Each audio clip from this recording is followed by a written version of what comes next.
దేవరపల్లిలో మాజీ సీఎం జగన్ పర్యటన వైఎస్ఆర్సీపీ టీడీపీ నేతల మధ్య మాటల యుద్ధానికి తెరలేపింది. పొగాకు రైతులకు సంఘీభావం తెలిపేందుకు, మద్దతు ధర లేక ఇబ్బందులు పడుతున్న రైతుల సమస్యలను తెలుసుకునేందుకు జగన్ దేవరపల్లిలోని పొగాకు వేలం కేంద్రానికి వెళ్లారు. అయితే ఈ పర్యటన సందర్భంగా ఒక టిఫిన్ సెంటర్ ధ్వంసం అంశంపై అధికార పార్టీ, ప్రతిపక్ష వైఎస్ఆర్ కాంగ్రెస్ పార్టీల మధ్య తీవ్ర స్థాయిలో మాటల యుద్ధం నడుస్తోంది. టీడీపీ నేతలు నారా లోకేష్ సోషల్ మీడియా వేదికగా వైసీపీ శ్రేణులపై విమర్శలు గుప్పించారు. జగన్ రోడ్ షో సమయంలో వైసీపీ కార్యకర్తలు అత్యుత్సాహంతో లక్ష్మి అనే నిరుపేద మహిళకు చెందిన టిఫిన్ సెంటర్ పైకి ఎక్కి డ్యాన్సులు చేశారని, ఆ తోపులాటలో షాపులోని మిక్సీ, రెఫ్రిజిరేటర్, వంట సామాగ్రితో పాటు దేవుళ్ల చిత్రపటాలు కూడా నాశనమయ్యాయని ఆరోపించారు. పర్యటనల పేరిట సామాన్యుల పొట్టకొట్టడం, హూలిగనిజానికి పాల్పడటం దారుణమని, పొగాకు బేళ్లపైకి వైసీపీ శ్రేణులు ఎక్కటం వల్ల రైతులకు తీవ్ర నష్టం వాటిల్లిందని టీడీపీ నేతలు మండిపడ్డారు.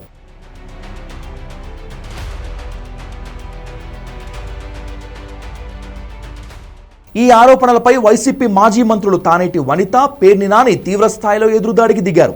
జగన్ పర్యటనకు ప్రజలు, యువత స్వచ్ఛందంగా తరలి రావడంతో దేవరపల్లి జన సునామీలా మారిందని, ఆ ప్రజాదరణను చూసి ఓర్వలేక టీడీపీ కుట్రలు చేస్తోందని విమర్శించారు.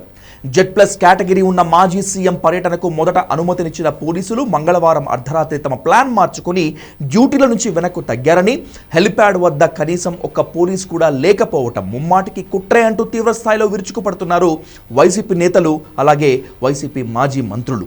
సొంత సెక్యూరిటీతోనే తామే పర్యటన పూర్తి చేశామని, తోపులాటలో అమ్మవారి విగ్రహం కింద పడితే కూడా దానిపై రాజకీయ బురద జల్లుతున్నారని, పైగా ఆ యువకులను స్థానిక ఎమ్మెల్యే దారుణమైన పదజాలంతో దూషించడం సరికాదని హెచ్చరిస్తున్నారు.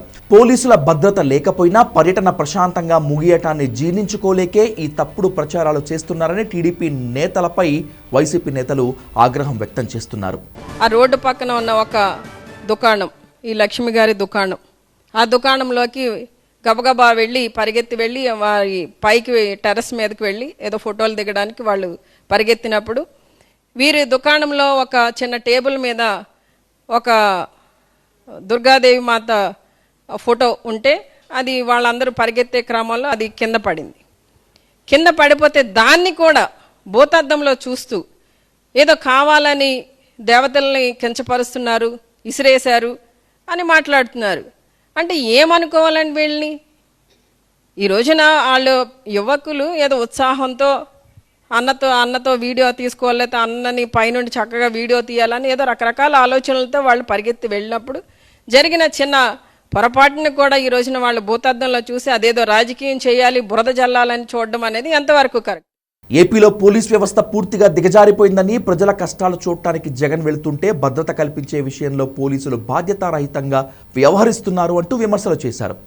జగన్ పర్యటనలో తొక్కిసలాటలు జరగాలని చూస్తున్నారని, గతంలో మేము కూడా ఇలాగే ప్రవర్తించి ఉంటే మీరు బయట తిరగగలిగే వారా అని ప్రశ్నించారు మాజీ మంత్రి పేర్ని నాని. జగన్మోహన్ రెడ్డి గారి భద్రత మీద తగు జాగ్రత్తలు తీసుకోవాల్సినటువంటి రాష్ట్ర డీజీపీ బాధ్యతగా వ్యవహరించరు, పట్టించుకోరు. పైలట్లని వేధింపు, పోలీస్ స్టేషన్కి పిలిపిస్తాం, వాళ్ళు చివరికి ఎవడో ఒకటి రికమెండేషన్తో తప్పుకుంటున్నారు, కానీ లేకపోతే వాళ్ళని కూడా జైల్లో పెట్టి లోపల వేసేవాళ్ళు. యూట్యూబర్స్ని వేసినట్టు, సోషల్ మీడియా వాళ్ళని కేసులు వేసినట్టు, వీళ్ళ మీద కూడా హెలికాప్టర్ వాళ్ళని కూడా ఏదో కేసులో పెట్టండి. జగన్మోహన్ రెడ్డి గారికి హెలికాప్టర్ రాకూడదు. ఇదే జగన్మోహన్ రెడ్డి గారు చేసి ఉంటే అసలు మీకు తిరగటానికి హెలికాప్టర్లు దొరుకుతాయా, స్పెషల్ విమానాలు దొరుకుతాయా? ఆంధ్రప్రదేశ్లో అసలు మీరు తిరగలరా? 5 ఏళ్ళు 2019-24 దాకా తిరగలిగేవాళ్ళ చంద్రబాబు నాయుడు గారు మీరు?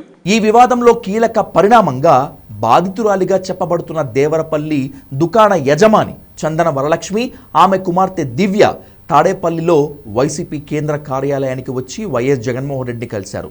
తమ టిఫిన్ సెంటర్ వద్ద కేవలం జనం రద్దీ వల్ల మాత్రమే తోపులాట జరిగిందని, వైసీపీ కార్యకర్తలు కావాలని తమ షాపును ధ్వంసం చేశారనడంలో వాస్తవం లేదని స్పష్టం చేశారు. గత ప్రభుత్వ హయాంలో జగన్ తమకు ఇళ్ల స్థలం ఇచ్చారని, తమకు ఎలాంటి నష్టం జరగకపోయినా అధికారులు, స్థానిక ఎమ్మెల్యేలు వచ్చి తమను భయభ్రాంతులకు గురి చేస్తూ వేధిస్తున్నారని వాళ్ళు ఆవేదన వ్యక్తం చేస్తున్నారు. అక్కడ మాకు అన్యాయం ఏం జరగలేదండి. ఈ ప్రోగ్రాం వల్ల మాకు వచ్చింది ఏం లేదు. ఏదంటే వాళ్ళ తొడతొక్కుల్లో వాళ్ళు లోపలికి వచ్చేసారు. అది ఫోటోలు దిగాలన్నా ఇదితో వచ్చేసారు. అక్కడ దేవుడి ఫోటోలు ఉన్నాయి కింద పడిపోయి, వాళ్ళు చూసుకోలేదు, మేము చూసుకోలేదు, తర్వాత చూసుకున్నాం మేము. కానీ కావాలని పాడేశారని అంటున్నారు. ఎవరో ఒకళ్ళు వస్తున్నారు సార్, ఆ ఎమ్మెల్యే గారు వస్తున్నారు అంటున్నారు, ఇంకెవరు వస్తున్నారు, ఈ ఫోటోలు ఎలా బండి అంటున్నారు, మీకు ఏం జరిగింది, మీకు ఏం పగిలినాయి వేయి చూపించండి, మీకు నష్టపరిహారం ఇప్పిస్తాం అంటున్నారు. తర్వాత ఏమో పొద్దున్న ఎంఆర్ఓ గారు వచ్చారు.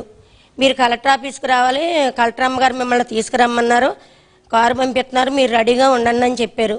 మాకు భయం వేసింది. మాకు జగన్ గారు ఇళ్ల స్థలాలు ఇచ్చారు, మా పిల్లలకు డబ్బులు ఇచ్చారు, మాకు అన్నీ ఇచ్చారు. మాకు మేము దేవుడు అని చెప్పుకున్నాం, మాకు ఆయన చేశారు కాబట్టి అంతేనే కానీ ఇంకో విధంగా అయితే కాదు. ఆయన మీద బురద జిమ్మాలని కాదు. జగన్ పర్యటనలో చోటు చేసుకున్న భద్రతా వైఫల్యంపై చర్యలు తీసుకోవాలంటూ మంగళగిరి డీజీపీ కార్యాలయానికి వెళ్లి వైసీపీ నేతలు ఫిర్యాదు చేశారు. మొత్తానికి దేవరపల్లి జగన్ పర్యటన రైతుల సమస్యల కంటే కూడా ఇరు పార్టీల సవాళ్లు, ఆరోపణలు, ప్రత్యారోపణలతో రాజకీయ కాక ఎక్కువవుతోంది.